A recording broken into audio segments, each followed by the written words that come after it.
right now down around 15% before the president announced the two-week truce with Iran. Airstrikes earlier today reportedly killed at least 20 people there. There are new details on how the president made the decision to go to war more than a month ago. The New York Times reports that Israel's prime minister told the president that a joint campaign could destroy Iran's military, bring down the regime, spark a popular uprising. U.S. intelligence officials cast doubt about that. The report is drawn from the upcoming book, Regime Change, Inside the Imperial Presidency of Donald Trump by Maggie Haberman and Jonathan Swan, and Maggie joins us tonight. I want to get your reporting in a moment. What more can you tell us about President Trump's decision to agree to this two-week ceasefire? There's a lot we still don't know, Anderson, and candidly, I'm not sure exactly what is happening. The number of people I've talked to around the president who aren't entirely sure either is not small. At the moment, it appears that we have passed his 8 p.m. deadline for what he said this morning was that a civilization was going to end or be wiped out or whatever he said. And he's put a 2-week pause on it. Pakistan intermediaries appear to be backing that up. Obviously, if the goal is to not be engaged in a deeper military conflict, that is something that the White House will be happy about.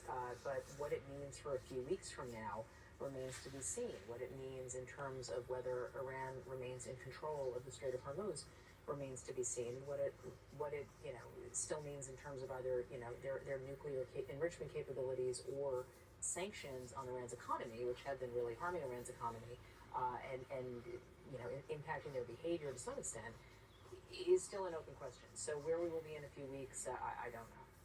You and your co-author, Jonathan Swan, have an excerpt from your new book, Regime Change, Inside the Imperial Presidency of Donald Trump, in the New York Times today. It's fascinating. You describe in it a situation or a meeting where Israeli Prime Minister Netanyahu gave a detailed pitch for going to war with Iran. Do you think the public fully grasps just how influential Netanyahu was in President Trump's decision to attack Iran? What have you learned? So I'm reporting, Anderson, for the book, and this is our first excerpt from it. The book comes out in June, but it relates to how this particular lead-up period, and I think it's important to underscore, and again, we write about this today, Jonathan and I do, that the president and Bibi Netanyahu have actually been much more aligned in certain ways over a very long period of time than certainly a lot of the president's base of supporters want to see, and then some of his own advisors either recognize or want to admit. And if you look back at his first term, President Trump's term, the strike on General Soleimani was something that a lot of people opposed around him. He really didn't have any hesitation about doing it and just did it. There were some people who were thrilled that he did it.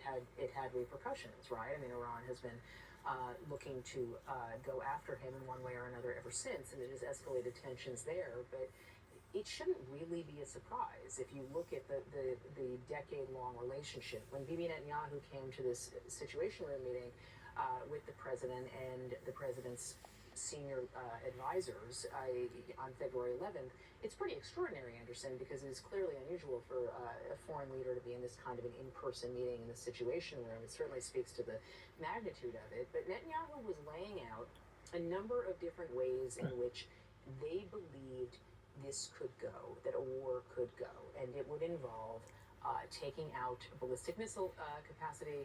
It would involve Iran not attacking its neighbors so aggressively.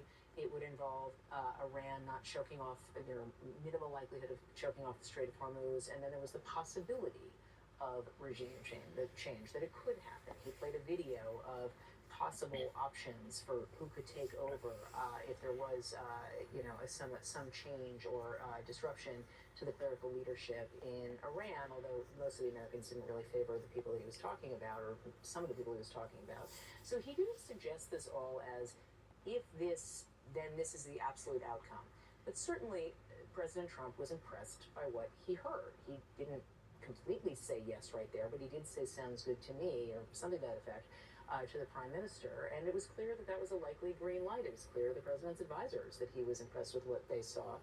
The next day, there was an overnight assessment that was done by U.S. intelligence officials, and there were aspects of what Netanyahu described that could be done, but the regime change scenarios were described by the CIA director as farcical and by the Secretary of State, Marco Rubio, as bullshit. And so that is where it becomes a conflation of a lot of different points. Most notably was that J.D. Vance was the most adamant voice against doing this in the president's circle, and repeatedly said this in front of his colleagues to the president.